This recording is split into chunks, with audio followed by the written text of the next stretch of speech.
Before we turn to the probably the most dominant context of all these days, COVID-19, let us bring into the program some inspiration that with hard work and persistent effort, things can work out in all times, and crises can serve as eye-openers and startups of totally new endeavors. Do you agree, Georgi? Well, and as usual, I fully agree with the spirit right now, and let me introduce Made in Georgia, our permanent focus in the checkpoints. The businesses are indeed the ones who try to turn an idea into an action and to contribute to the Georgian economy.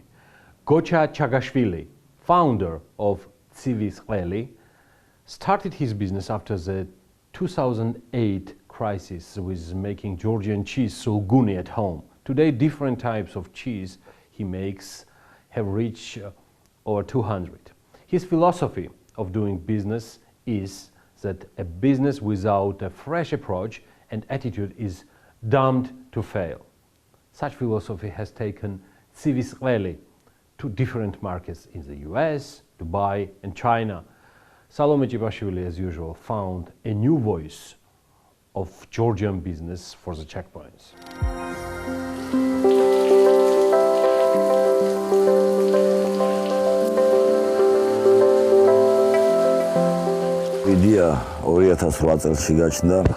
The idea came up in 2008. After a lot of hardship, we had nothing to do, but we knew we had to do something.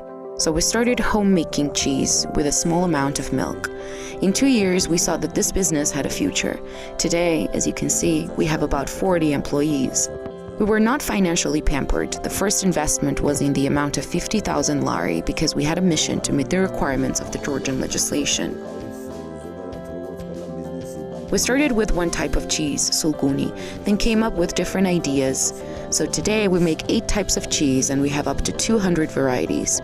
Before this pandemic, our enterprise used to run 3,000 liters of milk per day, but nowadays we have a bit of a hard time selling, so we're working with 1,000 liters of milk.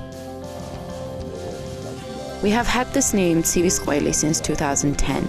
The people of Tel Aviv will understand this story. So we have the mountains of Tsiv, where a mini enterprise was located and cheese was made. The enterprise was quite famous with its product, which they called Civis Kveli, so we kept the name and therefore the legacy. We're not competitive with the market. We buy quality milk and pay a high price. We try to have high quality milk, which is very expensive. Our product price varies from 15 to 40 lari. Business without innovation is doomed to fail.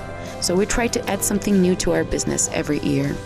With the support of American Chamber of Commerce, we, along with other entrepreneurs, went to the US, specifically to Chicago, where we established a connection with a man who then became one of our cheese exporters. We have already shipped our cheese to the US, where it has received great approval and is available in 7 stores. We are currently waiting for doubled orders. A small enterprise like ours is nothing for the American market, but the important thing is that we managed to send our product to the American market and gained the ability to sell quality cheese there. We export our products to Dubai and China in small quantities. If you do not start from something small, you will not be able to reach greatness, and I'm glad that we have already started.